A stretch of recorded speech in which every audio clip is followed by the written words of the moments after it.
I'm Rachel Grimm, and welcome to the podcast With All Your Mind. I'm here to help us understand the Bible with cultural and historical context, linguistic info, and other cool stuff. Enjoy.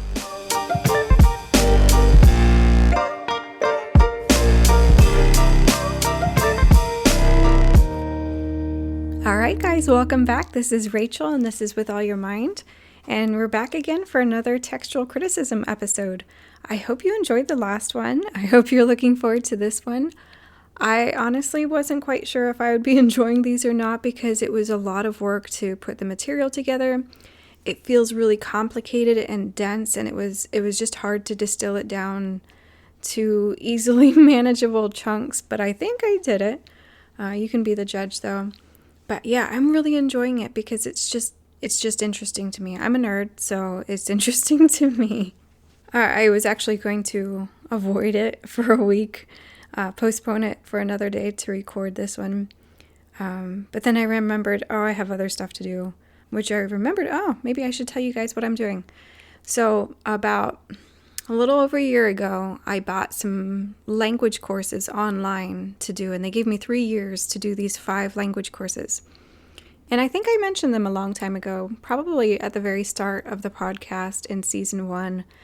But I realized that if I'm telling you guys that I know Hebrew and Greek, I should brush up and make sure that I still know Hebrew and Greek because I last studied a formal Greek course. Oh man, it was probably like 2012. So it's 2023. So 11 years ago, and I thought, I should do it again.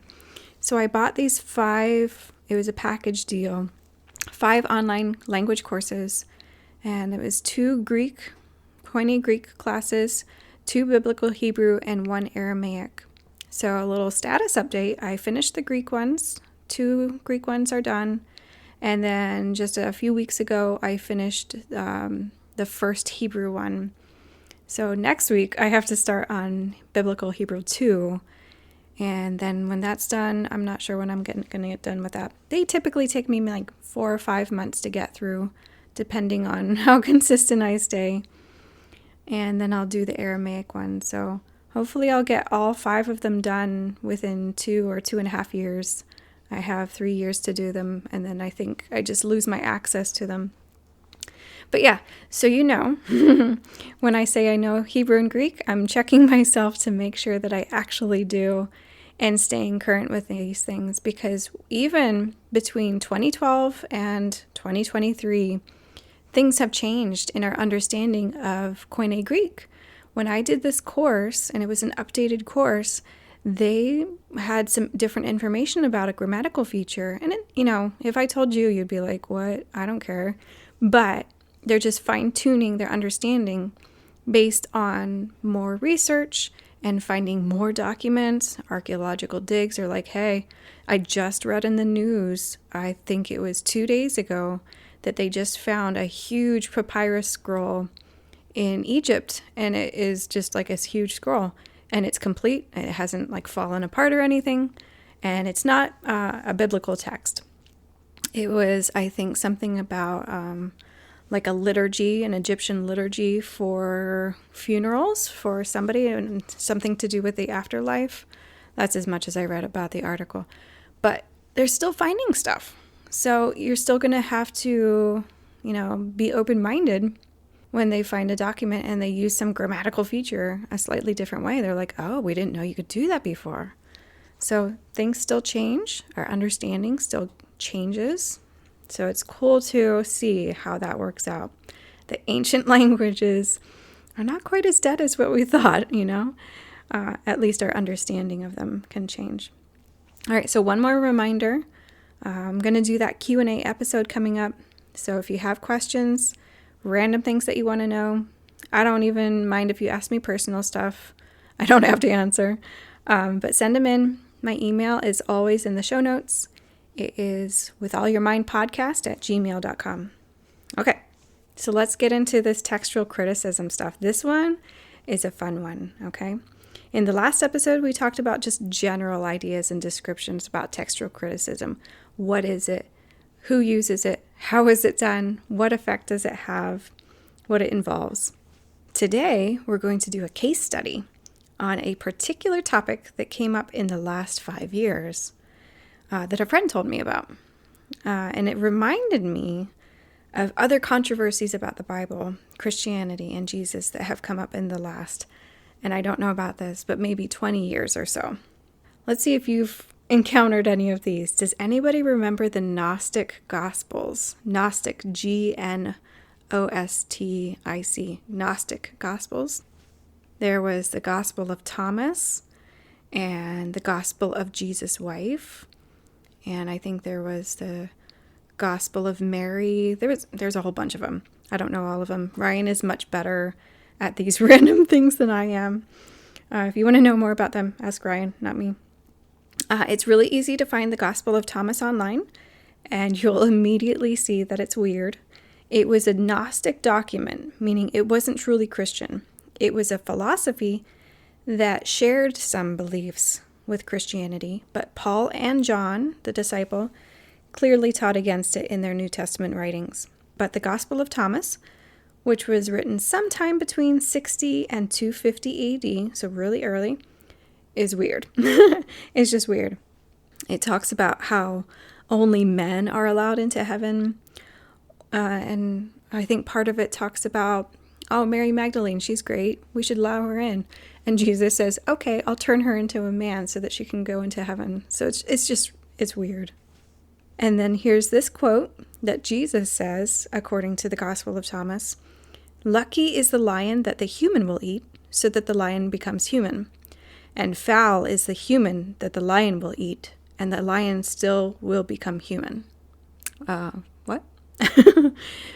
So these Gnostic Gospels often have parables and narrative from the Gospels that are in the Bible, from Matthew, Mark, Luke, and John, so that it's familiar content, but then it's just all different and weird. They're all at least a little bit different from how they are presented in the Bible, in the biblical Gospels. But here's the thing. Finding the Gospel of John didn't happen until 1945. So it caused a big stir because it's like, oh, what's going on here? And the Gospel of Jesus' wife was publicized in 2012.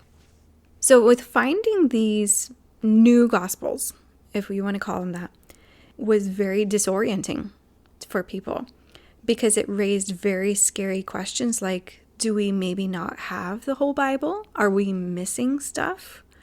Are we actually following a very weird religion and the weirder parts just got literally buried in the sand in Egypt? So what you may not know is that the Gospel of Thomas was found with a whole bunch of other Gnostic documents, and no major branch of Christianity accepts them as canon.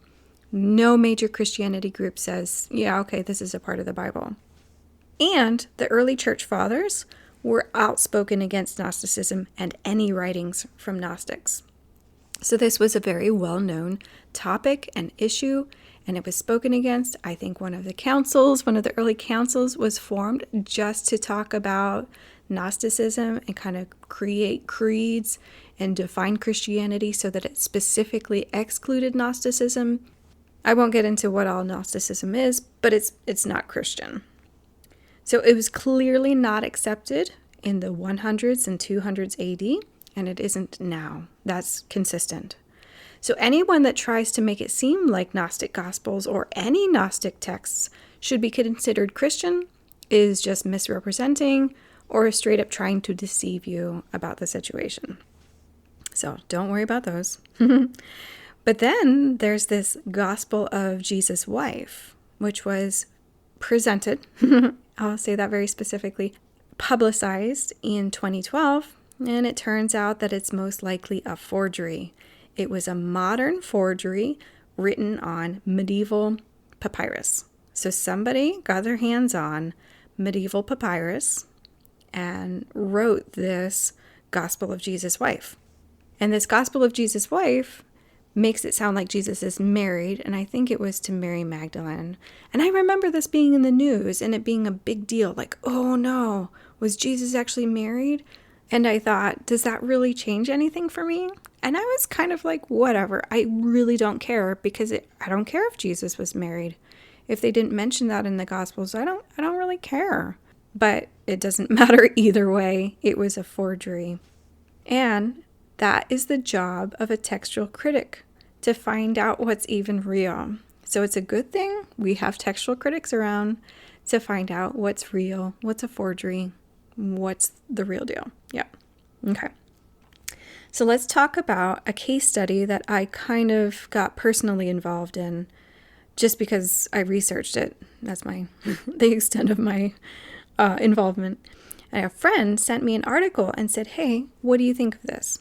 She was really excited about it, but she wanted to get some facts before she got more excited about it, which I appreciated, because when we find kind of exciting things, exciting stories, we can kind of cling to them. We can kind of force them to be true in our brain because of our own motives. So I appreciated that she wanted to kind of fact check this.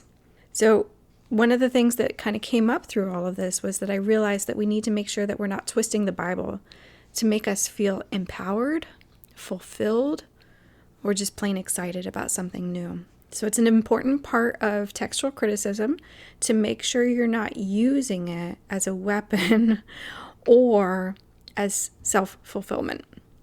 Okay, so here's the story. My husband and I, with our 2 boys, were going on an hour-long drive for a family day. We were going to a place called Penn's Cave. And if you're from central Pennsylvania, you probably know what Penn's Cave is.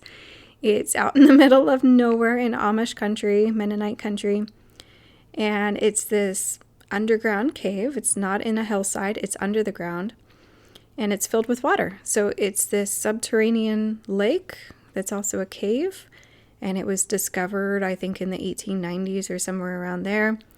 And then has been nearly continuously used as a tourist site since then. And you can just ride these really long, skinny boats through the cave and pop out on the other side in their kind of safari park that they have with animals. It's really random. Yep. But that's central Pennsylvania for you. So we were heading out there, and a high school friend texted me an article and said, what do you think? So with my husband driving and my kids watching YouTube videos of Mario Kart, I researched whenever I had reception because we were driving through state forests and stuff. There was not much reception in some parts.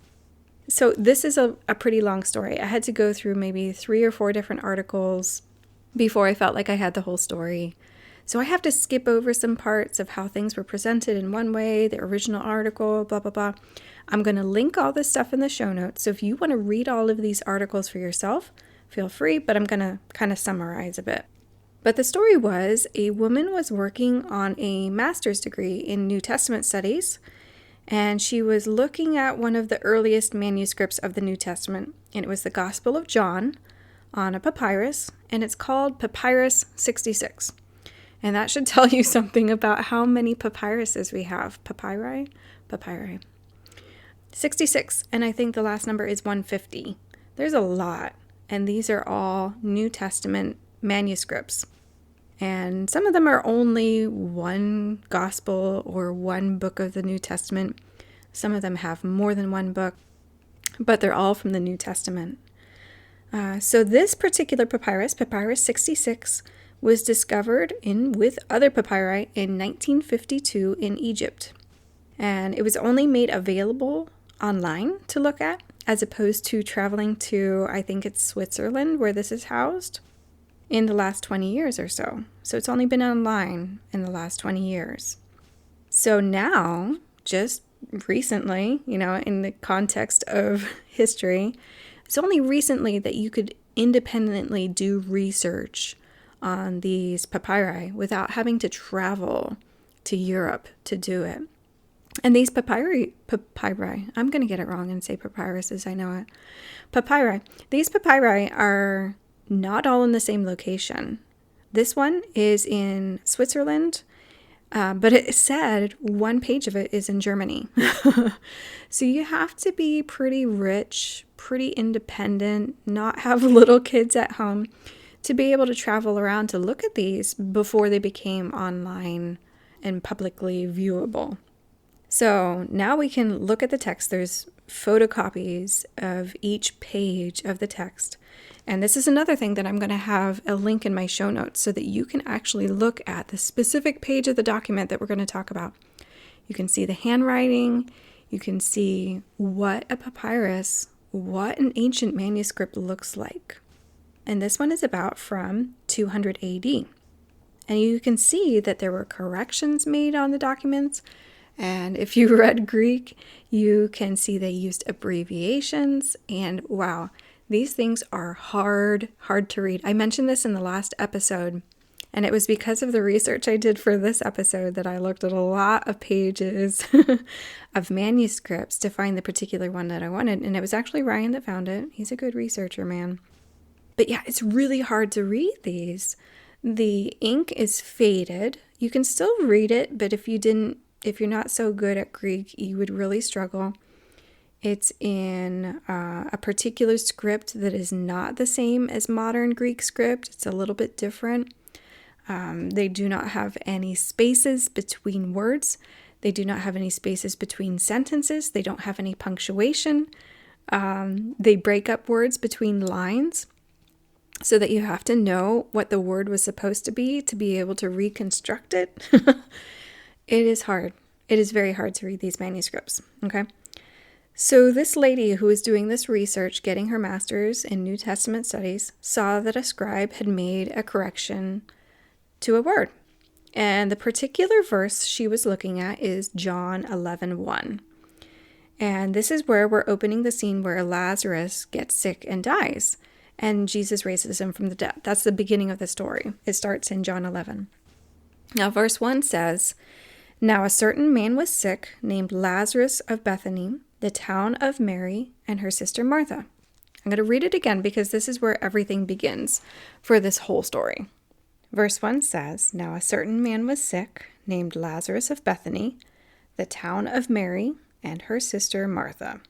So this lady doing the research saw that where we have Martha, it had Mary, and then the scribe corrected it to Martha.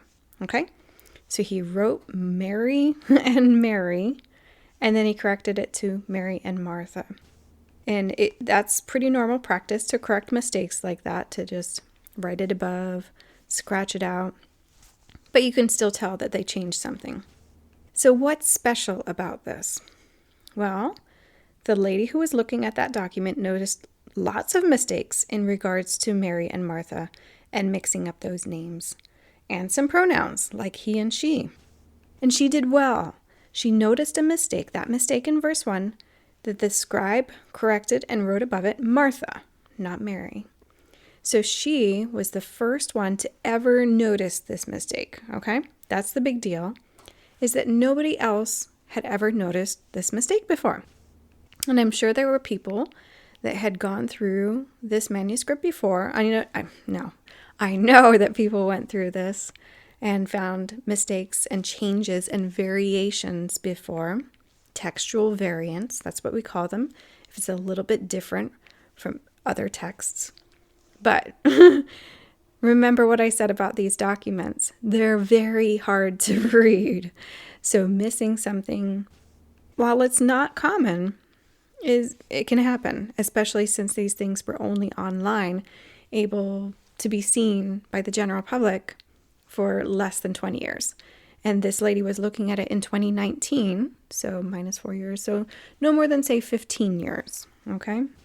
But so far, all of this is not really newsworthy, right? This is just what you call a textual variant.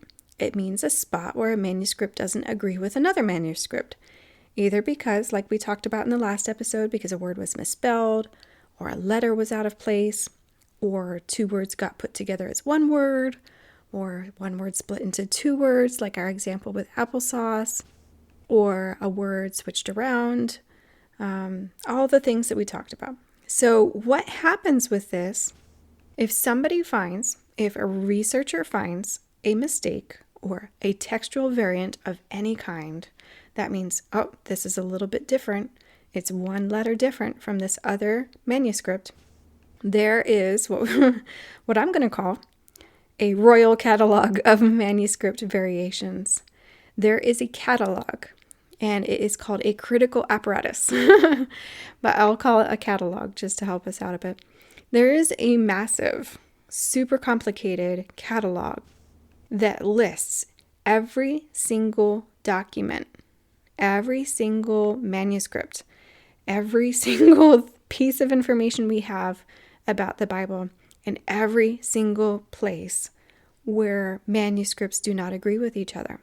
So say for John 11:1, the verse that we were just talking about, I own a copy of this, what you call critical apparatus, that lists all of the textual variants that exist for every book of the Bible with every manuscript that we've ever found of a biblical book. Okay?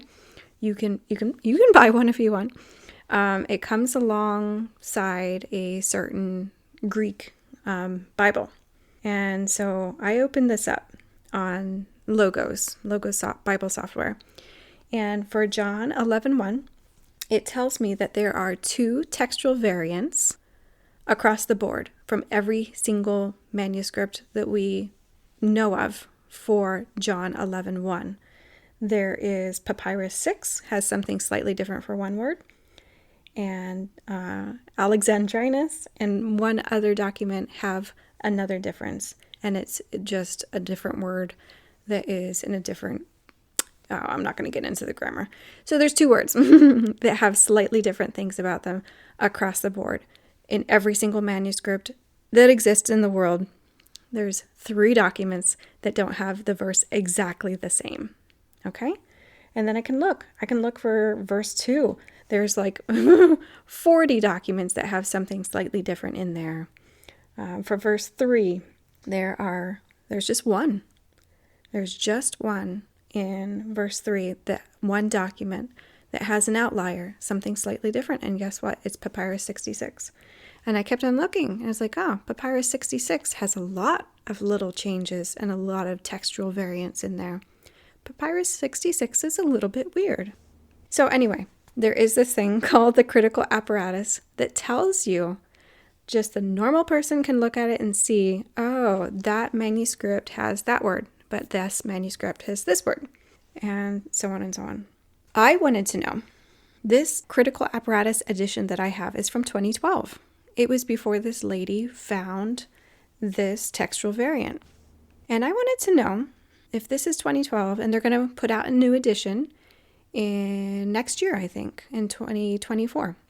And I wanted to know, are they going to include this new textual variant? Are they going to say, hey, we found another variant?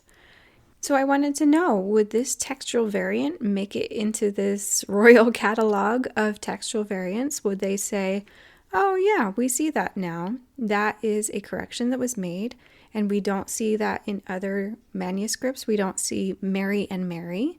We see Mary and Martha everywhere else. We've never seen that one. That's a textual variant. So I didn't want to wait until 2024 because this episode was going to be published in 2023. And I wanted to know for you guys, what are they doing with this? Because this lady that was doing this research went before the committee that writes this royal catalog, the critical apparatus, and she made her case for it to say, hey, I found it here, and making sure that she wasn't looking at a forgery or something different, making sure, just making sure that it was a real thing and that she hadn't been mistaken somehow. So I wanted to know. So I went ahead and emailed some people that work with this committee of editors, and asked, hey, can I find out if this is going to be included? Now, I emailed back and forth with this guy, and I accidentally asked for the wrong verse because this lady actually worked on a lot of different verses in John 11. But it was really interesting to see the information that he gave me, because he gave me an Excel spreadsheet for John 11:21. And this is a verse that also includes Mary and Martha, right? So that's where she saw another textual variant. And the document he sent me had every single manuscript known to man for John 11:21 and how each individual manuscript phrases that verse. and you could see where they capitalized, where they didn't capitalize, where they abbreviated, and where they didn't abbreviate. And this document had 200 different entries, 200 different manuscripts known to man for John 11:21. And guess what? It was boring to look at because of how similar everything was. It was interesting to see which things were abbreviated. It was a well-known practice to abbreviate the names of God, the name of Jesus, the title Christ, and different things like that. Even crucify and the cross were words that were commonly abbreviated. So it was interesting to see which documents, which manuscripts abbreviated things, and which ones said things slightly differently. But by and large, like 180 out of 200 of these documents were like virtually identical. And you could also see where words were sometimes switched around, just how we might say in English, I like dogs and cats, but then you could see somewhere else, I like cats and dogs. And it's no change in meaning.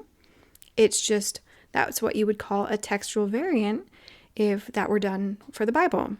So you could see where textual variants weren't terribly uncommon.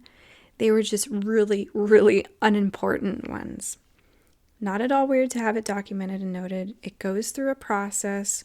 So when you find a textual variant, it just goes through a process. It's vetted to make sure it's not a fake or a forgery.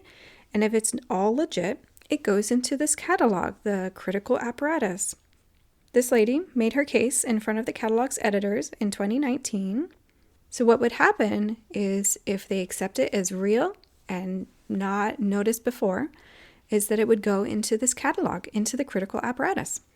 And even if this textual variant were included in this giant catalog, it would not change our Bibles. All right? Here's the thing. It would not change our Bibles because it's a textual variant. It means it's one spot where something is different. An outlier, a one-time mistake in one manuscript. And one of the basic rules of textual criticism is that you don't look at quality, you look at quantity. So that means if 100 manuscripts say that Jesus wept, and one says that Jesus laughed, you take the 100 that say that Jesus wept. Even if that one time that says Jesus laughed is the most respected of all the manuscripts. Okay? So it doesn't matter if one manuscript says one thing. We take the majority. We take the quantity, not the quality. That's a basic rule of textual criticism. So these mistakes about Mary and Mary instead of Mary and Martha, that's one of nearly 200 different manuscripts. Now, this guy that I asked, will this be included in the critical apparatus that's going to be updated and sent out again next year? He didn't give me an answer on that because I asked about the wrong verse. And he's a really busy guy, and I did not want to email again and ask him to check on a different verse. But what I did was I brought up this Papyrus 66 in Logos, in my Bible software, on my computer, and it has a note in John 11:1. It says, hey, this was changed. There was an edit right here. It used to be Mary, and then a scribe scratched it out and put Martha. Okay? So the editors of the papyrus, the digital editors of the papyrus itself, which is housed in Switzerland, doesn't have anything to do with the critical apparatus. That's a different organization. They have already recognized it and have already published about it to say, yeah, there's a textual variant there. Okay? So far, all of this is pretty normal, above board, and nothing to get excited about. It might be cool if you're a super Bible nerd or into ancient documents, but other than that, it's not really news. Here's what happened though. This is why we're talking about this at all, is that the lady that found this textual variant was doing research on Mary Magdalene. And after looking at this textual variant and others in Papyrus 66, she was presenting an argument that there really was no Martha ever. Like the person didn't exist. And that there was only a Mary. And Mary, Lazarus' brother, is also Mary Magdalene. Her argument was that most of the Marys, not Mary, Jesus' mother, but the other Marys, all the Marys of the New Testament were actually one person. This is her argument.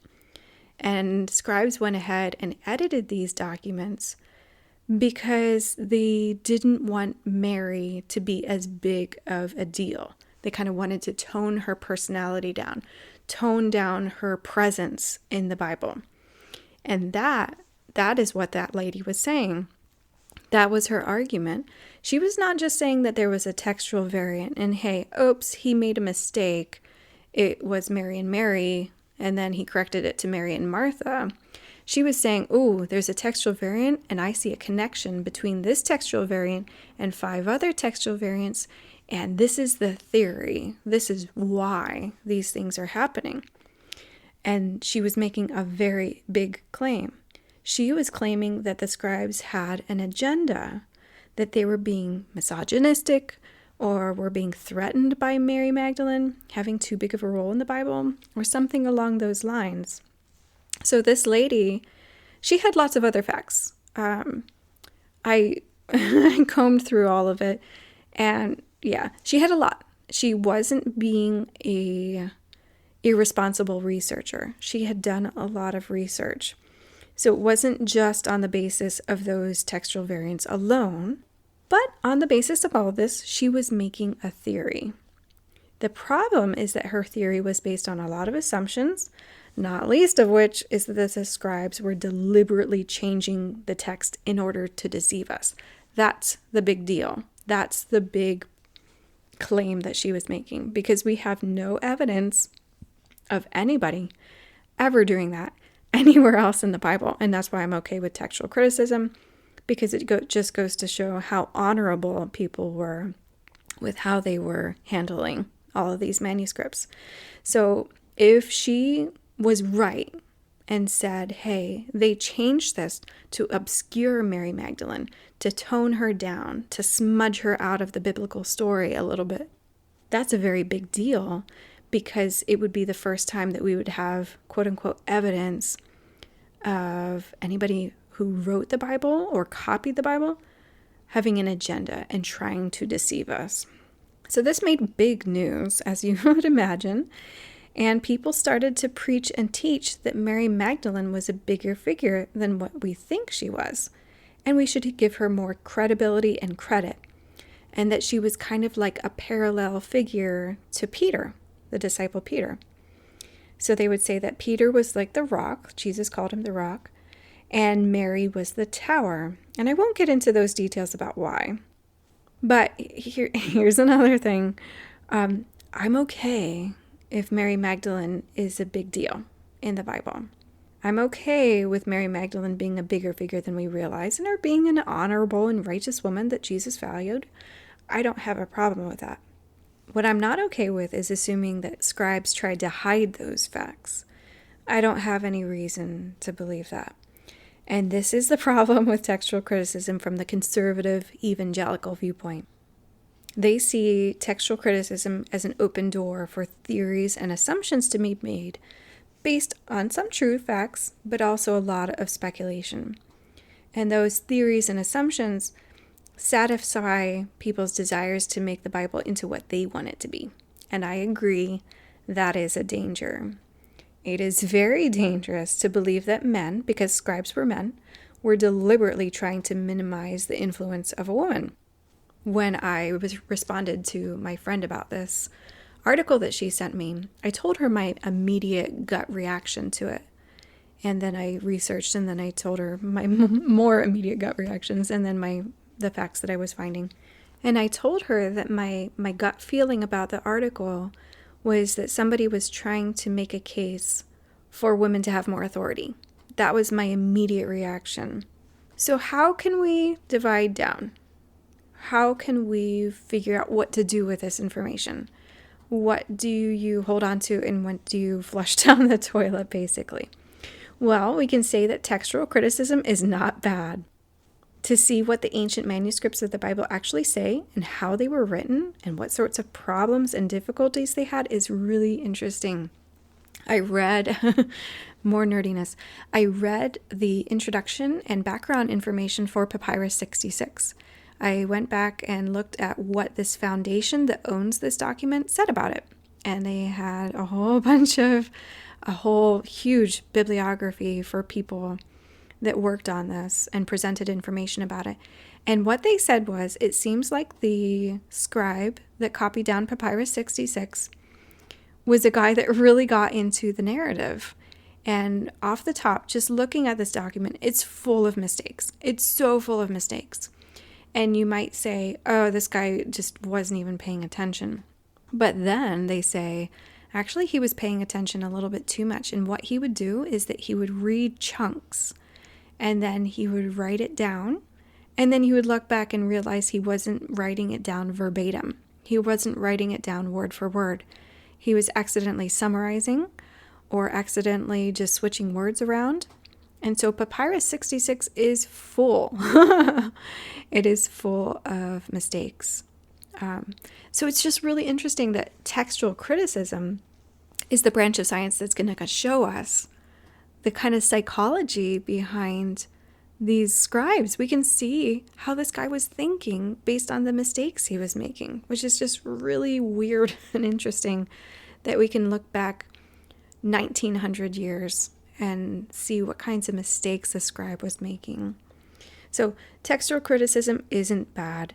It is a way to understand what's going on in these documents. So it can be really cool. And it can also be really reassuring to see how extremely accurate the Bible is over hundreds of manuscripts, written and copied over thousands of years without the help of spell check or even whiteout. So the printing press, like we talked about in a previous episode, wasn't used regularly to print Bibles until the 1500s. So that means that for almost 3,000 years, the Bible was just copied down by hand over and over and over and over again. And yet we can have an Excel spreadsheet that lists 200 documents, and it gets boring to look at because they're so similar. It's crazy. Okay?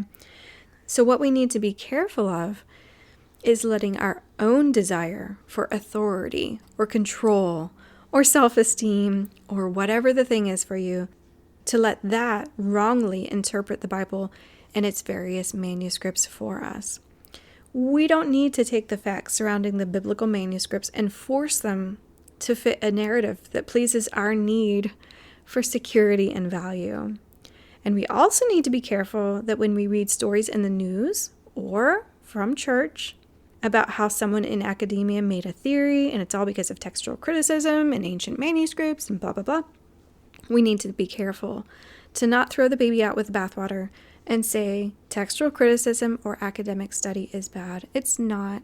It can just be used in bad ways. So using those things to satisfy our own desires instead of letting it inform us about the Word of God is the bad thing. That's the bad thing. So let's let the bad thing be the bad thing. All right. So that's what I have for today. I hope you enjoyed. I thought this one was so juicy. I had a lot of fun with it. So I hope you guys did too. Just a reminder, I have a ton of things in the show notes. I will link you directly to that papyrus so you can actually look at it online, and all of the articles that I read concerning this lady and her research. I will not be able to put that Excel spreadsheet anywhere. I wouldn't do that without permission from the guy that gave it to me. But everything else I'll put in the show notes. So lots of stuff in there if you actually want to look at stuff, okay? All right, you guys have a great day, and I'll talk to you later. Bye.